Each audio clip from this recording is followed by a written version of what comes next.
Get my com Hey, everybody. Welcome back to another episode of the Horse Geeks podcast, where we look at horses and riding from the inside out. I'm Kirsten Nilsson. My cat Lilith is here. If you're watching the video, you see the tail go flag. across. Um, it's derailed. Okay. Welcome to Horse Geeks podcast, everybody. I'm Kirsten Nelson, professional horse trainer, and with me is my co-host, Deb Romero, certified Alexander technique instructor. And despite Lily's little interruptions, um, the topic today is about how horses use their necks like a limb or like an appendage of the body. That's out there. And I think I don't know if we've talked about this or not. It might have come up in different conversations, but I don't know that people really know that I don't because, think I think of it that way. I mean, it's not the forefront of my brain. yeah. So, what does that mean that horses use the neck like a limb? So, skeletally, the front legs of a horse are similar to human arms, and the hind legs of a horse are skeletally similar to human legs, right? So, they have a skull and neck bones, just like we do. But when it comes to balance, it's like horses are kind of rectangularly shaped with four solid legs under each corner of that tabletop, and then a long neck with a heavy head stuck out on one end of that table. I So, think that's the piece we don't grasp very well. It's a long thing hanging out there. yeah, and according to some research, a horse's head is about 10% of their body weight. Wow. And I think human heads are like 8% of our body weight. So they're heavy, right? So in Alexander technique, you work a lot with the Hmm. relationship of the head to the neck bones, the Hmm. skull and the upper cervical spine, Hmm. because it affects how we use things all the way down and Right? vice versa. How we use the pelvis affects everything all the way up. And Exactly. the same is true for horses. It's just horizontally oriented. But Right. skeletally, we're not that different. A horse has a skull, a spine, cervical spine, same segments of the spine. Right. Just So different numbers I of. think people have around 33 vertebra typically, and Hmm. horses have like 54. Right. Just different numbers of them. Different numbers Yeah. and individual horses and people that can vary a little bit. Right. Um, but it's like a horse's skull is attached to the cervical vertebra, right? So we have the same segments, cervical, thoracic, lumbar, sacrum, and coccyx. Those are the segments of the spine. And a horse's skull is attached at the first cervical vertebra, just like ours. Right. I call it the And yes joint. the yes joint. Yes. Yes. And it's way up there on humans. And I don't think we realize that in horses because Right. some of the pictures we see, everybody thinks they're flexing at the pole. But correct But me if I'm wrong, that is not what's happening. no, and what a dropped pole means is the head is sort of tucking backwards. And Right. right behind the horse's ears is where this first cervical vertebra is. So the Right. spine attaches basically to the backside of the horse's skull, more or less, a little underneath, but kind of on the backside. And then the second cervical vertebra on a horse, and I think it's the same for humans, is the axis. So the first one Hmm. is called the atlas because it Right. balances the world, the And it skull. on a human, it's the yes joint. It's up high and it rocks forward and back, And which is the easy description. it surprised me in the Alexander technique was where I learned that that joint is behind the nose and Hmm. between the ears. Yeah, it's kind of like the misconception of where the pole is on the horse. It's very high up and actually behind the nose. It's not Yeah, on your back per se. it's not on the back of the skull, No. and it's also higher than we think of our skull coming all the way down to our chin, Hmm. but that's just the jaw. So, Right. yeah. So the first cervical vertebra on us, between the ears behind the nose, is much higher than we tend to think of when we're balancing our head. And it's much higher than what we use. We usually bend it like horses at C3 and C4. Right. And Yeah. and that's the second cervical vertebra in horses is called the axis. So it kind of fits into the first cervical vertebra, but it's responsible for like a twisting. It's the no, I'd call it. It's Yeah. the no joint. So in humans, it's a no. In It's a no. horses, they can shake their head no, but it usually involves a little bit of a Ro- twisting a action. rotation of some Yeah. sort. Mhm. Or like a dog, what we call the Victrola dog look or Whoop. surprise. What? What? That would be the axis.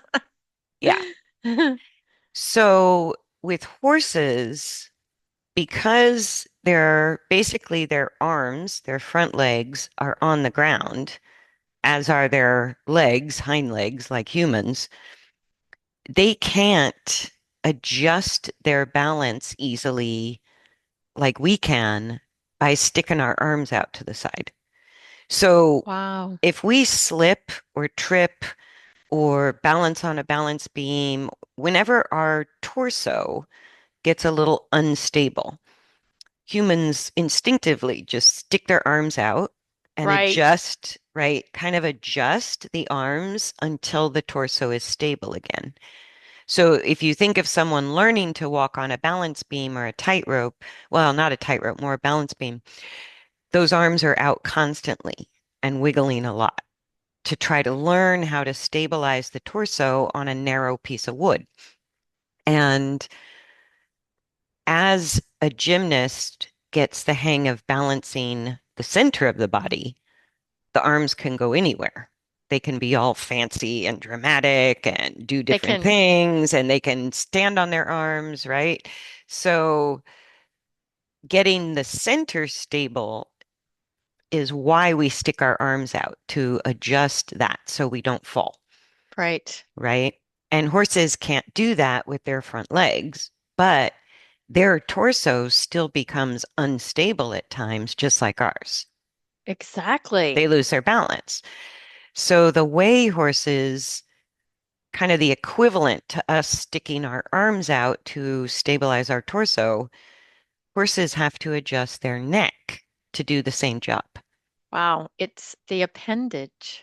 So it acts like an appendage, even though the skull and the neck are still part of the axial skeleton, which is meant to be very stable in a horse or human. In horses, it has a dual function of acting like an appendage, even though it's part of the central axial skeleton. So it has a dual function. It does both, right? So, like if a horse tips their weight too far left, the neck will typically bend to the right. So it kind of counteracts that weight tipping left so that they don't fall. It helps stabilize the torso until the weight gets right and the torso feels stable. Then they'll straighten their neck, right? And it's the same thing when they take their neck, um, if they shorten it inward, right? Mm, Whenever they shorten the neck muscles. So shortening the neck muscles always pulls the horse's head towards the torso. So it can be what we right. call a dropped poll, the nose or the front of the face behind vertical.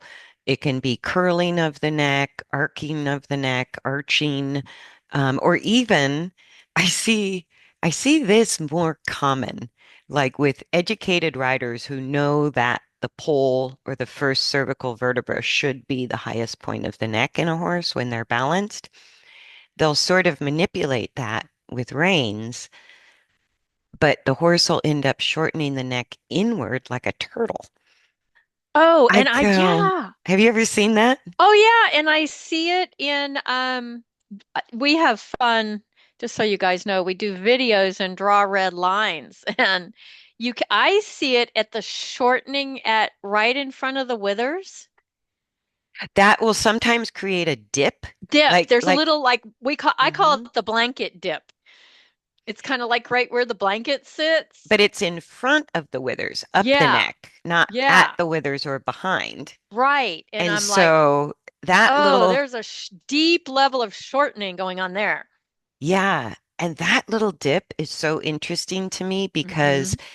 it's one of it's one of the few areas on a horse's body that is sort of a telltale It sign is. because that dip forms from that part of the neck constantly pulling downward, Yeah. right? And Which it's is, a shortening of the cervicals down into the thoracic sling, kind of like it's very deep. yeah, because it's basically reflecting the lower bones of the neck pulling downward, Wow. right?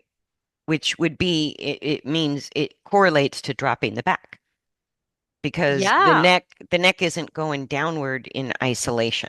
Everything's connected. So that's right. it means the back is dropping, right? So, but horses can still look incredibly athletic. They can have big They can dramatic still move their movement, legs, right? And do pretty hypermobile, movement. like most horses, when the spine becomes too mobile, the limbs stiffen and sort of Mm. take over the job of of stability rather than being what they should be, mobile, right? But horses, just like people, can be hypermobile. So Right. the spine can be very unstable, which is what happens whenever the spine pushes downward in a horse. They lose balance in all three dimensions simultaneously.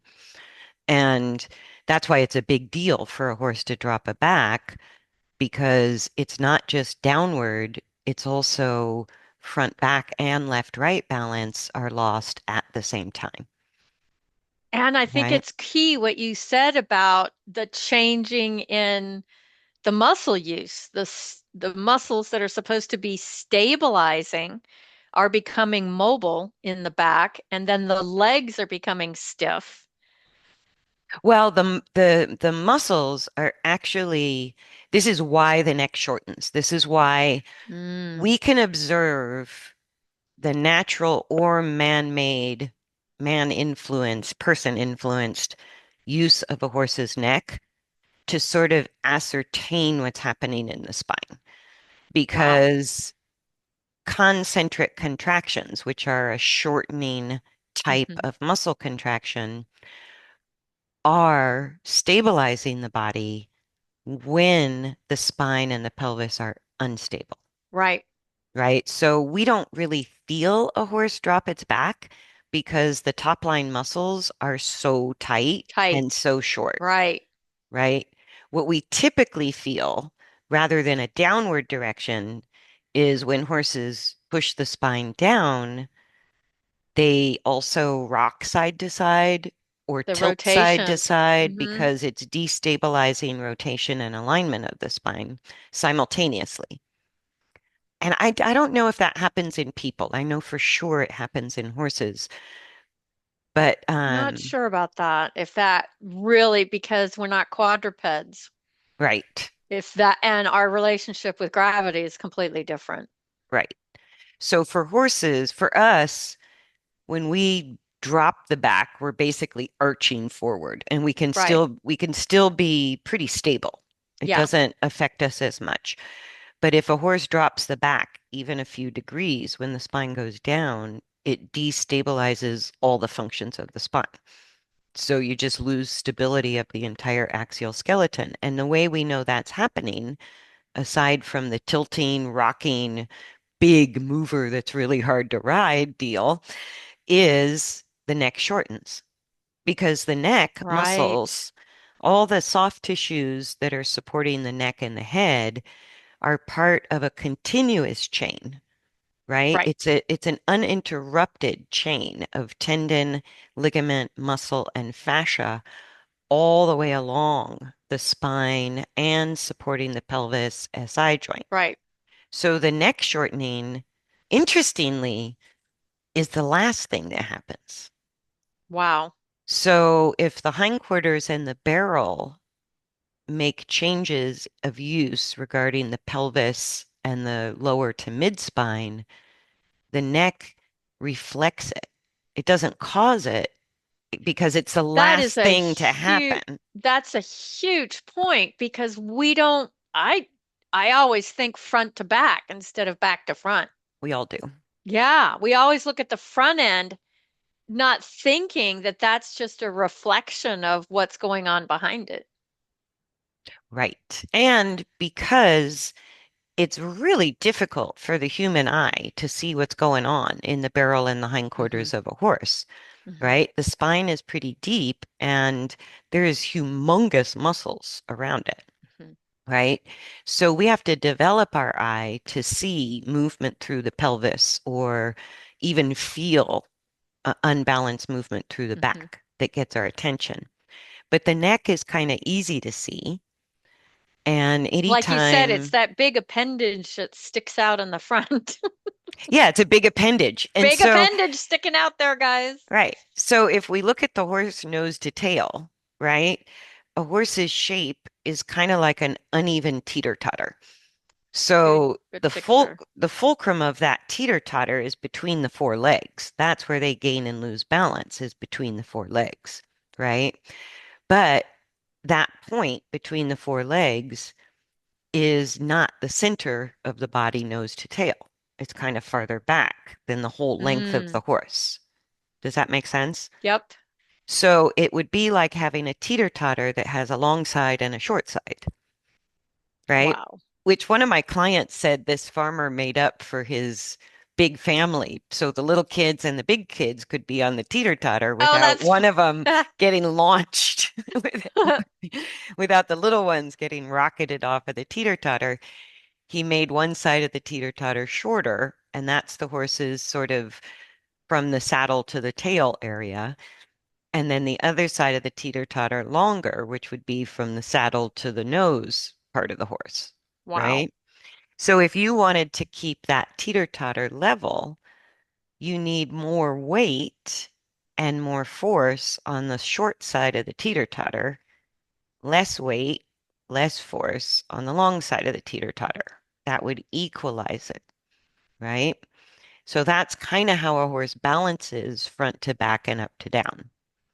So the Okay. neck and the head are at the very end of the long side of the teeter-totter, right? Right. And I don't know if you ever did this as a kid, but I did it all the time. I would stand on a wooden teeter-totter in the middle, like I'd climb up and kind of stand over the Mhm. middle and balance it side to side. And that only requires really tiny weight Very little adjustments. movement. Right.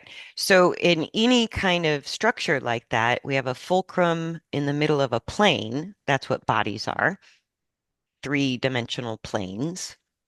And the horse's horizontal plane, like an uneven teeter-totter, means if I were standing on that, I'd have to have more weight kind of towards the back short half compared to the long front half.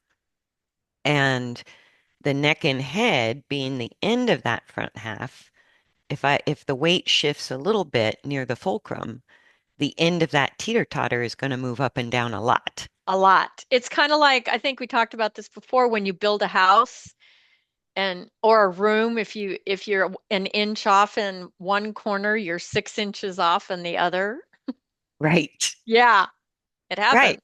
That's what happens, right? Yeah. So the further the distance, Hmm. the more obvious or exaggerated the force or the weight shift is And so the neck is telling us what's going on, in the middle of the four legs. right, Yeah. instead of the other way around.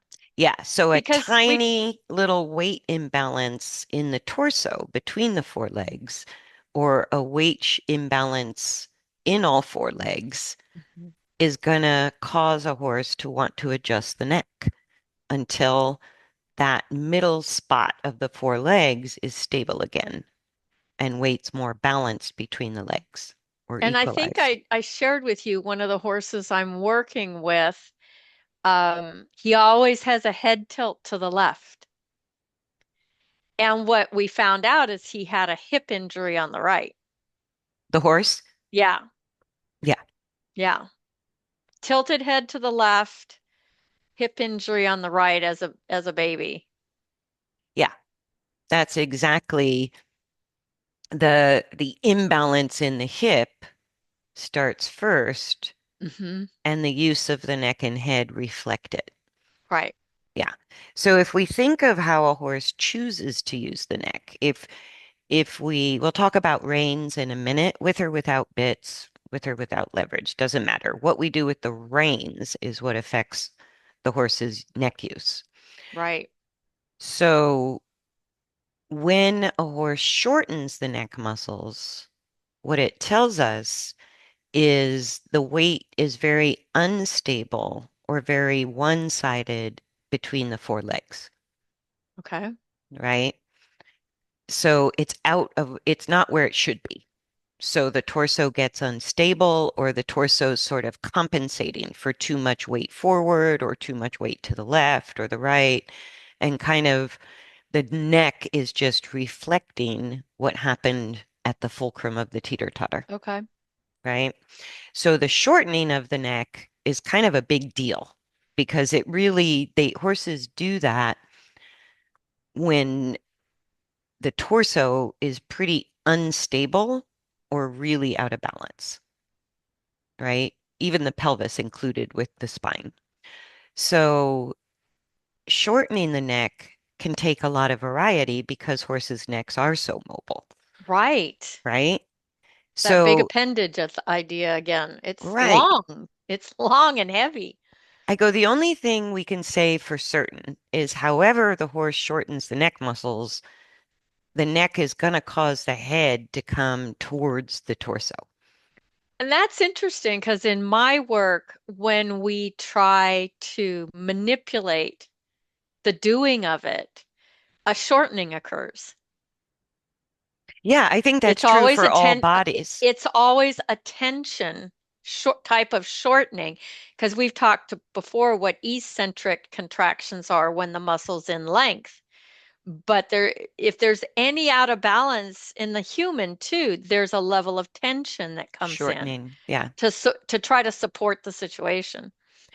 Right. Same for horses. Right. And if we like what balance is regarding movement is equal parts stability and mobility, right? In a nutshell.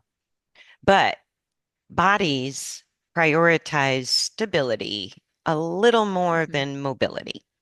So in other words, we can even kind of limp and get around, but falling is a much bigger deal, Right. right? So stability is why, like when stability is in question, we stick our arms out when we're slipping, right? Or tripping or about to fall. That's sort of what Right. prevents the fall. We stick our arms out. So horses do the same thing. They stick their neck up, down, left, right, in, out, whatever kind of helps them restabilize the torso and prevent falling, right? Yep. So the shortening of the neck means they're pretty close to falling. The lengthening of the neck means they're farther away from falling, right? And the lengthening of the neck, when it's authentic lengthening of neck muscles that reflects stability between the forelegs, then the head of the horse is always moving away from the torso. And I think that what you said, authentic, is so important because I Yeah, know because we can make it look long we and it's can not make, long. yeah, Yeah, we we have yeah. to be careful with that because, like we talked last time about supposedly the walk at the end of a dressage test, I'm not seeing an authentic lengthening. Right. So the way I tell, what I look for is I look along the top of the neck. So the mane between the withers and the ears doesn't have on the top side of the neck, I don't see any curling. I don't see any high spots and low spots like that Mm, dip we talked about, right. or a crest in the neck, we call it, Hmm. or the neck is higher up to the crest and then the top of the neck drops Drops. downward. Yep. Seen That's a that. dropped pull. All of that still says the head's coming more towards the torso than away. So whether it's nose on the ground long and low, or it's a long and level posture, or the neck is long with the head elevated above the back, that straightness through the top of the neck is really how we see whether the neck muscles are truly lengthened or they're still shortening a bit. And I think, like you said, because I'm thinking about it in people, it's very hard. Well, sometimes it's easy to see, but unless you feel it on a person, do you really know if there's a shortening going on? I don't know about horses. Maybe that's talking about rein contact. I don't know, but that sense of feeling the contraction is shortening and tensing. Well, we feel it in great detail through the reins. We can see it more or less by Mhm. looking at, is the mane straight or is it bumpy, Good right? point. Are there high spots and low spots? We can kind of see. Or does the neck look too short for the body? That's Oh, I do. Oh, the that's a good shortening like a one. Yeah, turtle. yeah. The I neck do looks that all way the too short. time. I see horses that the neck doesn't, I always say, and it's not confirmation. But it is a It's conformational point. true. It's something that confirmation judges look at, Ah, but to me, it's postural. It's not it's a soft really, tissue dysfunction is what I call it. yeah, Yeah. yeah. So when the neck on a horse looks way too short compared to the Mm-hmm. back, we tend to call horses long-backed or Yeah, we do. short-necked. Yeah, I had one they called that. yeah, I did too. And when he got his balance, he didn't look like that. His confirmation Mhm. judging score would have drastically changed because his neck suddenly looked appropriately long for the back. It was Right. kind of equal to the back or proportional.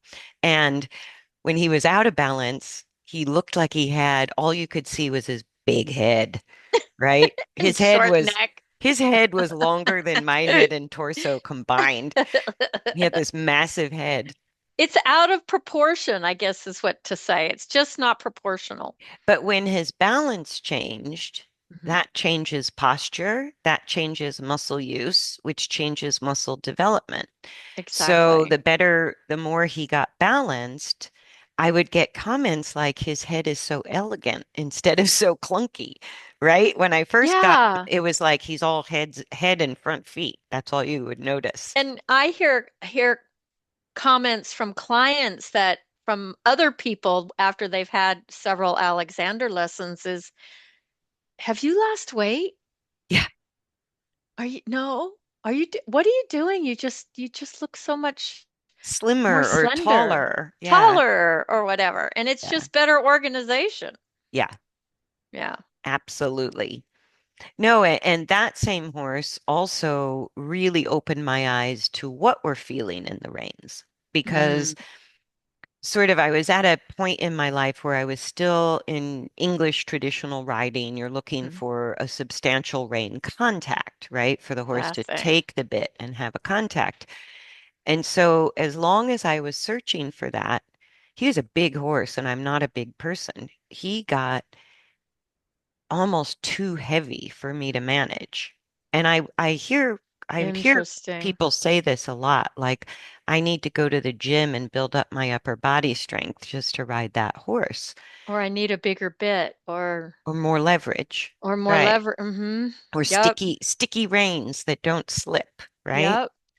So all that means is the heavier he got on the reins, that if we come back to our teeter-totter idea, it just means the long side of the teeter-totter is tipping down, right? More force is More is weight, more yeah, force is going forward and downward. It's no longer level.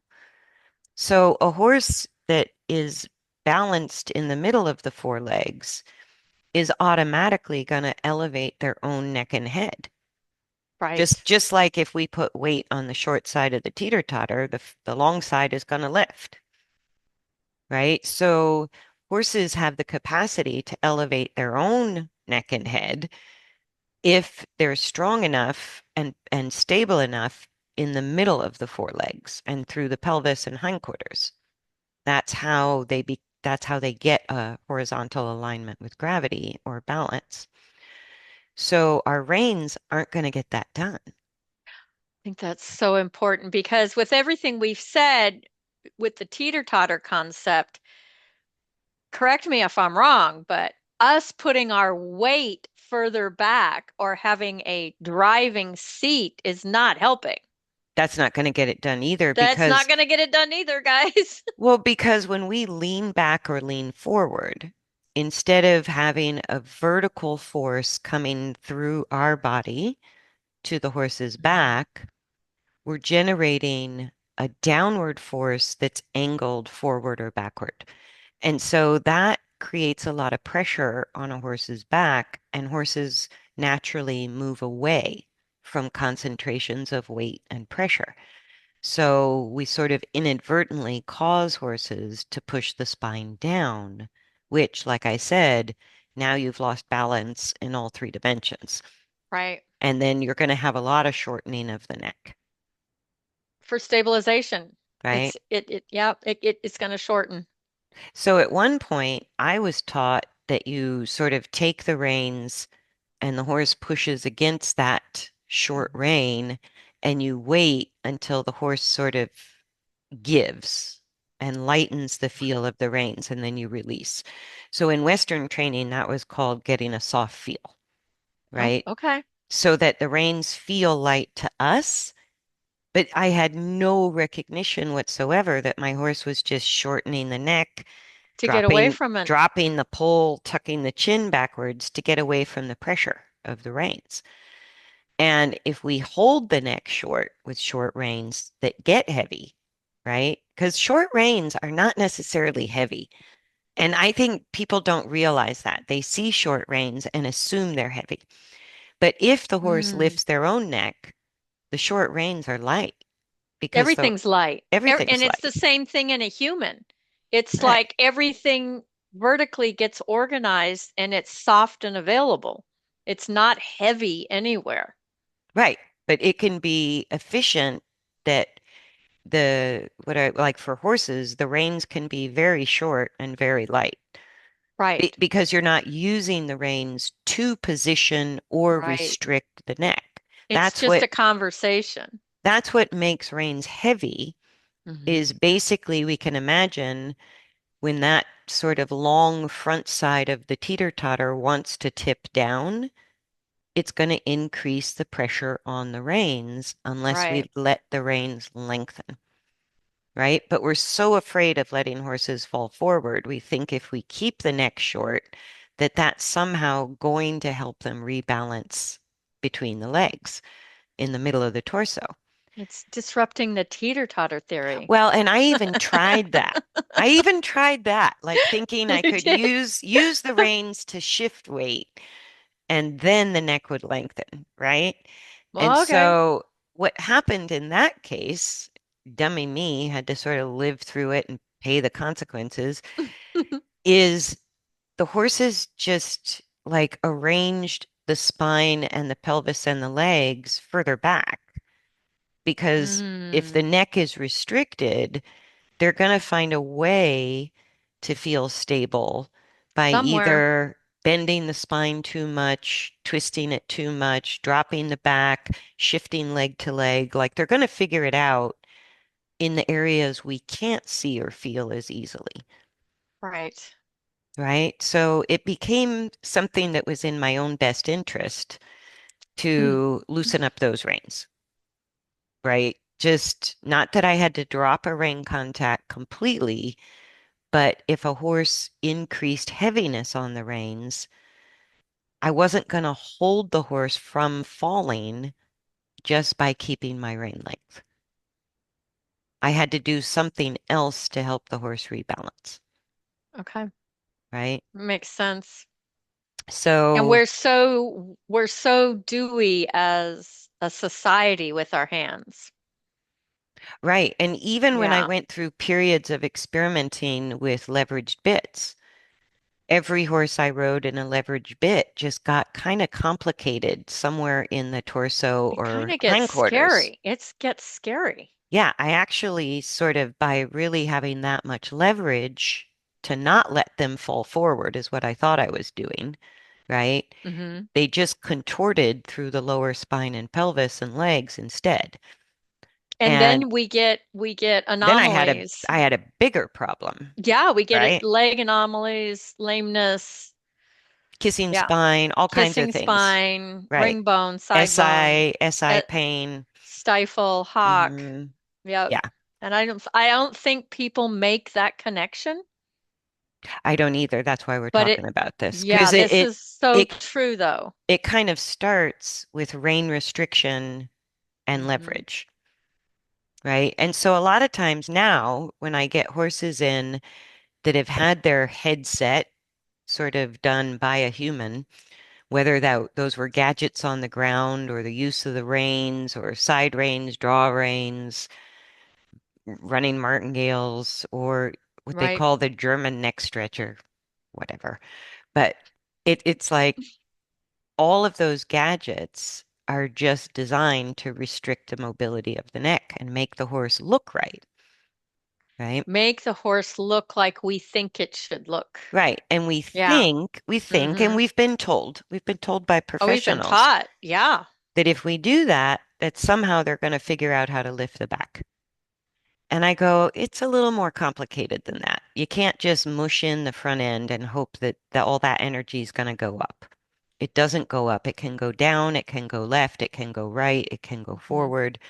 It doesn't necessarily go up or back.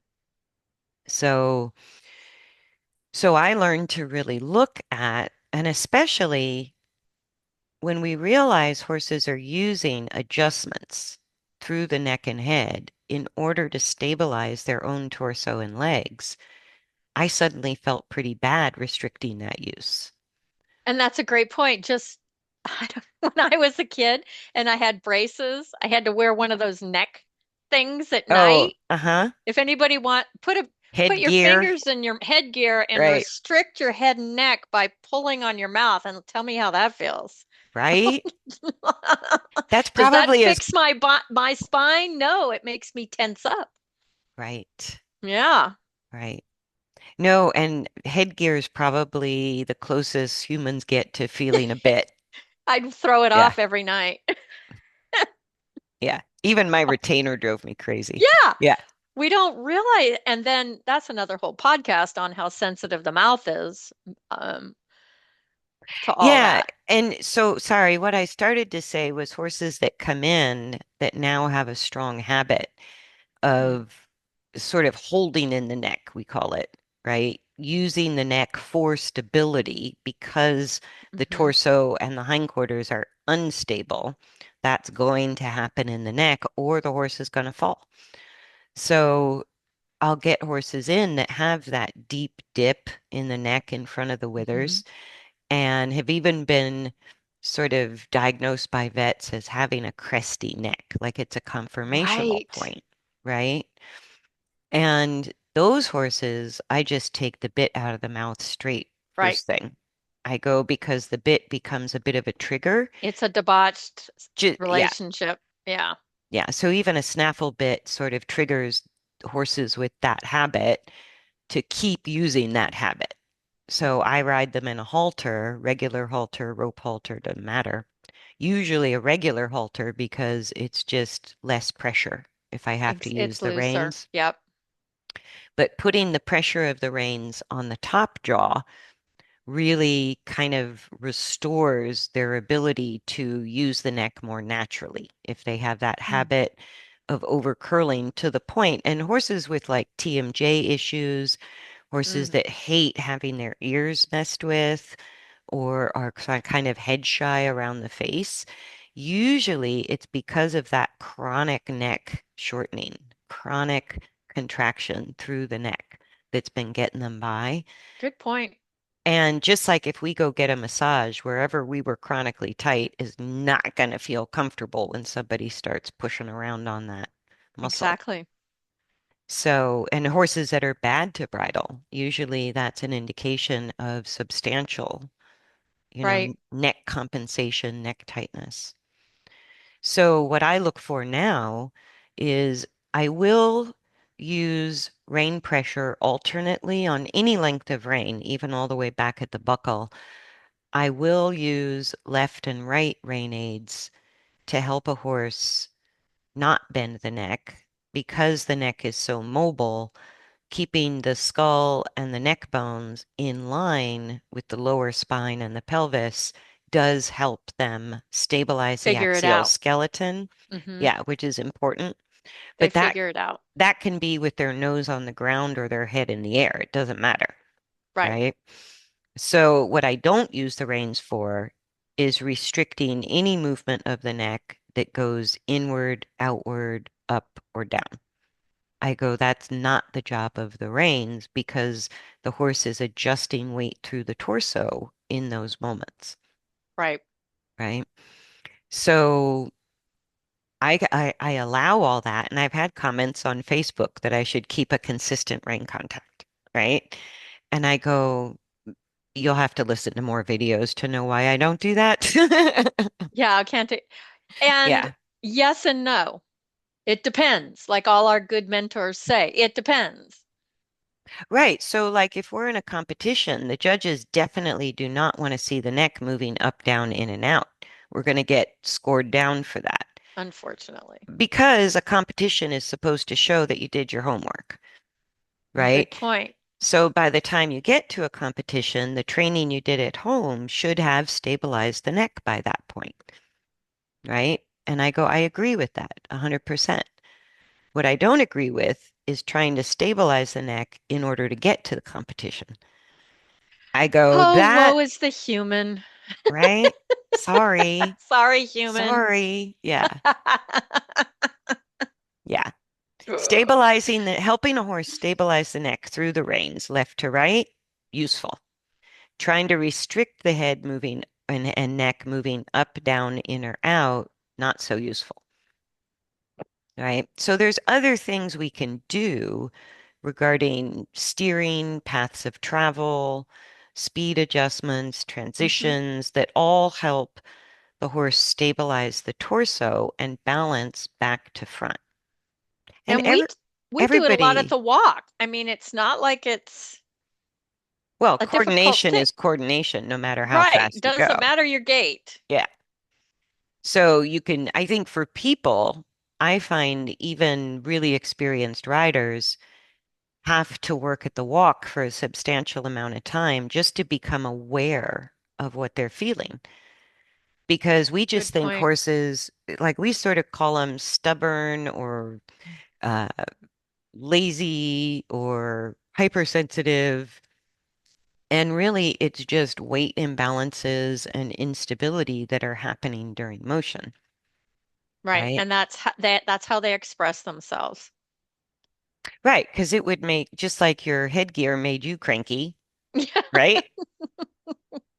That sort of exactly. the restriction to the head and neck that isn't helping the torso and hindquarters is going to make a horse cranky and not want to move forward. Or do other things, not want to Or, be saddled, not want to be bridled. yeah, or just like people, instead of cranky and resisting to moving, we can become anxious and kind of resist stopping, right? Like kind of get panicky about it. So that individual response is unique. But the problem is we're not helping the horse. We're not solving the problem by That's the restricting the neck.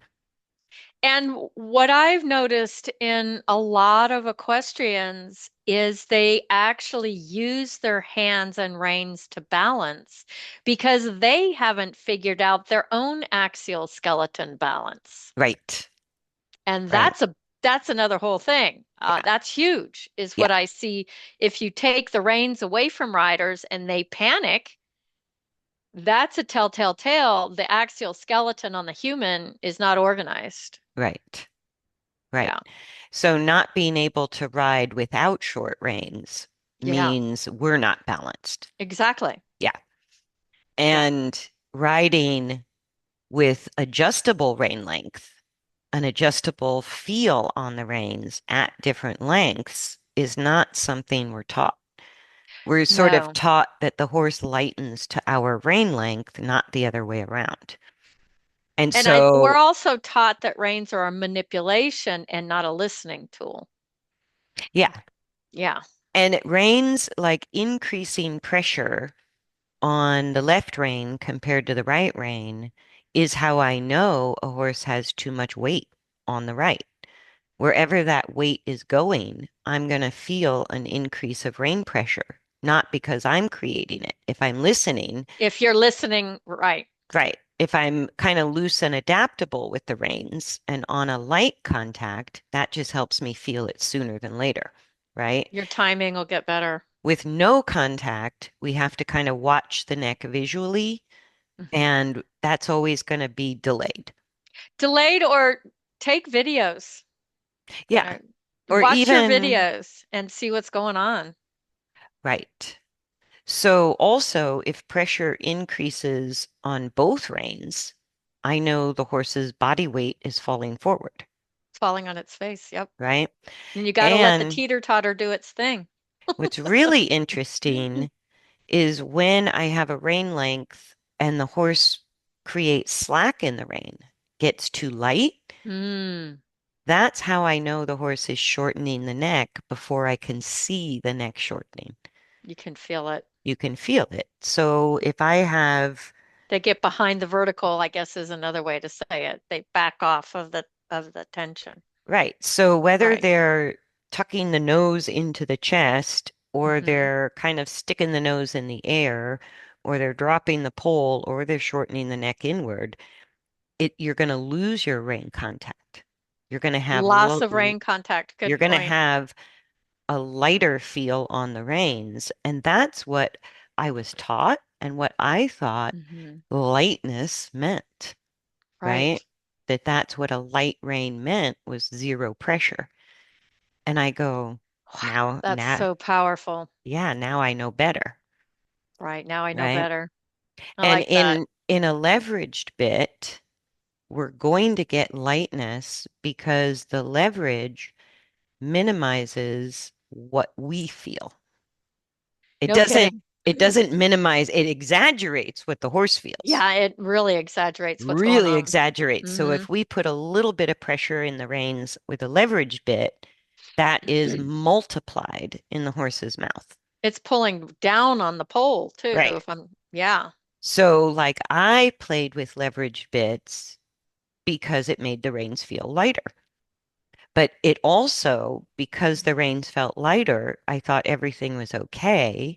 And meanwhile, the horse is increasing dysfunction in the lower thoracic, lumbar, Hmm. sacrum, and pelvis, right? Or between the legs, blowing out joints, straining tendons and ligaments. Yep. So, so that to me is a bigger risk than just dealing with heavy reins on a snaffle or no bit at all. Because at least that heaviness of the reins is telling me where I need to focus. So if one rein is heavier than the other rein, I know the horse lost balance left to right, right? If both reins get heavy, I know the horse lost balance front to back. Mm-hmm. If the neck is shortening, I know the back is pushing down, Hmm. It right? just biomechanically, that's how it goes. That's how it goes. And if the neck is lengthening, I know we're starting to stabilize the whole spine and pelvis. And even if it's not like in a deep long and low or any long and low, the neck is long, but the head is below the back. Right. And what that typically indicates is minimal axial stability.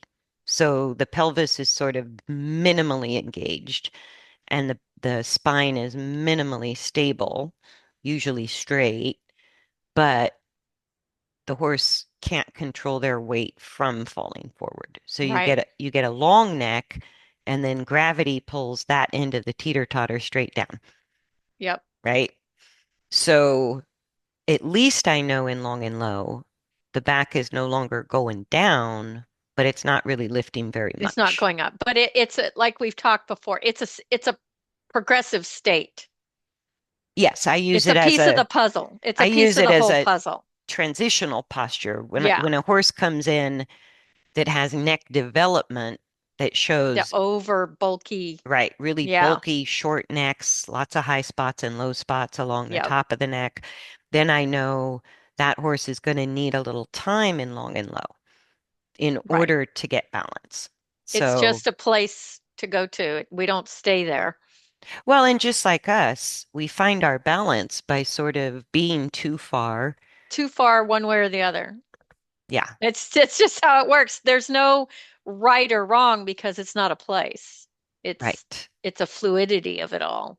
It's a moving, adaptable use of the Mhm. body. Yeah, it's you can't hold onto it. It doesn't Right. exist that way. No, and even the term we use, framing a horse, kind I of know. indicates it's a static It's a posture. place and it's Hmm. not It doesn't work that way. The body's not at too all. complicated. Not for humans either. Right. So if a horse in long and low, when they spontaneously elevate the neck stays long, the head's moving forward and away from the torso. But as I work with the horse's torso balance and the neck begins elevating the head Hmm. up towards the back, that's directly reflecting the same weight shift up and back. So They're getting, yeah, the weight's coming off the front end and it doesn't get carried on the hind legs. It gets carried through the lower part half of the torso and the hindquarters. it's a throughness, like you said, it's through. It's not one place. Right. Yeah, So the weight doesn't go back to the hind legs. It right. goes up and back to the torso and hindquarters. So every time the neck is coming up a little bit spontaneously, my reins are going to lighten a little. And that means to keep the same contact, I have to shorten my reins. So when the neck gets up to putting the head level to the back or above, I'm going to be on a very short rein that never feels heavy I like because that. the horse is elevating their own fore, and it's really the whole forehand. We see it through the head and neck, but it's even the front legs Right. lightening. And ideally in balance, a horse's shoulders, like the scapula, don't move forward and back very much because the front legs are really designed to push upward, It's a not vertical force. What is it? 60 some percent? 64% comes from a vertical force on a horse, something like that, from the front end. from the front Right. end. So when the front end is heavy, then the front legs kind of propel the body forward by pushing backwards really far Hmm. and not really reaching forward very far. So the front back Right. swings of the legs are unequal, short up front, long behind. And that's why the tracking up thing Oh, the doesn't tracking work. up Yeah. theory? Yeah, We won't go there. it just We doesn't won't go indicate there. balance No. Or and move or healthy movement. or healthy movement. And so Yeah. when a horse is really stable through the torso with the weight on the short side of the teeter-totter, the front end elevates It lifts because it's lighter. It's not because it can. carrying, yeah, it's Right. not carrying that much weight. So the front legs push up, the long neck elevates, and the head, top of the head, comes in line with the back or gets higher than the back. And all of that is a result, that long end of the teeter-totter coming up is the result of what's happening on the short side of the teeter-totter. Exactly. And it doesn't work the other way around. It doesn't. Yeah, we think it does because we could lift a wooden plank that way. But I go, bodies bend. That's I sufficient. go, the That's trouble with bodies is they're it. kind of bendy, right? Right. They can lengthen and shorten muscle. They can bend. They can, yeah, I go, the teeter-totter plank doesn't bend. So if I sat on a teeter-totter and pulled the long side up with the reins and leaned back on the short side, it would work. But I go, if you give me a rubber teeter-totter, that's not going to work so well. It goes out It's everywhere. going to go all over the place, right? Yes. Yes. So with bodies, that kind of theory just doesn't fly. Mm-mm. I go because that horizontal plane, we can think of it like a plank of a teeter-totter because when it's balanced, that's kind of what it feels like. But we can't make it get there using leverage because it bends, Right. because it's mobile. Because it's a body. Yeah, yeah. So watching the head and neck come towards me or away from me is a big indicator of what's happening Mhm. underneath me and behind me, right? And then watching the neck lengthen, it's a spontaneous result. I don't make a horse lengthen the neck. Oh, and That's I so should true. say we can make a horse lengthen the neck. I do see that all the time, but it doesn't make the rest of the spine become stable as a result. Right. It just doesn't do it. It Like, ha like you said, spontaneity and self-carriage is it, not making it happen. yeah, so we can Yeah. make a horse look long and low, but you lose all the benefits of the spine getting more stable, the pelvis getting more stable, and the Right. weight beginning to shift upward instead of downward. I go, so you don't get any of those invisible benefits just by making the neck look long. Exactly. And that same sort of manipulation with the reins, with or without a bit, with or without leverage, it makes people feel better, right? Just like lifting the pole, sort of manipulating the pole to be the highest point of the neck makes us feel better. But I go, it usually leads to more complicated dysfunctional or compensation patterns in horses Exactly. in the torso and the hindquarter or the legs Yep. because we want the horse to look right, but that doesn't make the horse be right. Exactly. Yeah, That's it in a nutshell. yeah. So thinking of the horse's neck, kind of like the way we use our arms when we're a little unstable in the torso, it can really change our perspective immediately of how we're going to use the reins with Right. or without a bit. And we use reins whether we're riding or driving. Right. Even if we're driving on the ground or doing long reins on the ground, it's a rein use simulation for the horse and the person. Yeah, and ask yourself, am I balancing off my hands? If my hands are hard and stiff, I'm balancing off my arms. Right. Yeah. If I If they're need, not fluid and movable, you're balancing off of your arms.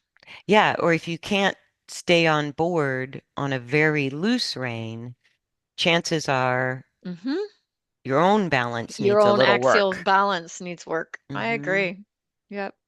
Yeah. Yeah. So hopefully you guys found that helpful because I look at horses' neck use all the time. Hmm. I don't ever fix the horse's neck use or try Right. to influence it because to me, when I allow the horse freedom to move the neck, even if they're bending it left to right, it's very valuable information to me about Hmm. how that horse is organizing in the center of the body and behind, which are Exactly. visually very difficult to see what they're doing, right? I So agree. the neck just sort of shows me. And when you see a horse whose neck is all over the place, I go, wow, Er, that torso feels very unstable to that horse. Yep. Yeah. And so even like it makes people so mad when horses like lengthen the neck really fast and rip the reins out of our hands or jerk us forward. I've I had go, that happen. oh my God, my Arabian mastered that move. She could pull me Right. right out of the saddle. And I had to get better and better riding with very loose fingers so that Hmm. I could allow the reins to slide through my fingers the instant they were becoming heavier. And that can be tricky on some horses because they may slam the head down and lengthen the neck Fall on their face. fast and hard, right? Yep.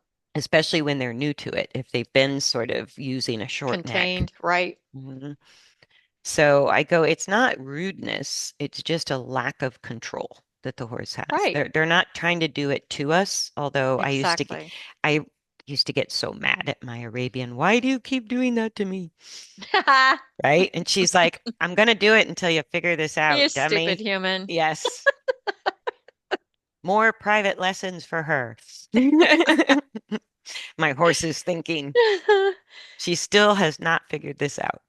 Oh well. Yeah. So I'm very sympathetic with people because how we take it isn't really meant at us. It's just what Right. the horse needs to do in that moment. Sometimes quickly, sometimes with a lot of force. So I just learned to ride with looser and looser fingers. And Mhm. if need be, drop the reins and just grab the front of the saddle or the And mane yeah, and then pick the reins back up again. No big deal. But that takes some stability on our part to be able to do it, like you said. exactly. Yeah. Yep. Like even to not get ripped forward by the reins means Hmm. we really have to have stability in our lower torso and legs Hmm. so that our arms can even be that loose. Exactly. Yeah. So hopefully you guys found this helpful, thinking about a horse's neck and head use in a little bit different way because it's kind of the opposite of traditional instruction that I learned. And even with very good mentors, it was like still that fixation on kind of Hmm.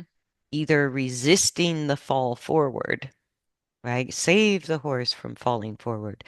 And I go, if I keep saving the horse from falling forward, how do they figure out how to not fall Exactly. forward in their own body, right? That's going to come through trial and error, not by me preventing it. Because coordination always has to come from the inside out. Exactly. I can't make you learn how to ride a bike.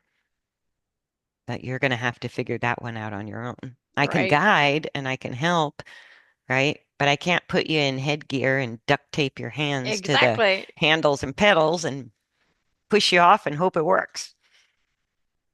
So, so neck, the horse's head and neck, think of it just like how we use our arms, and then we kind of know what to do with the reins.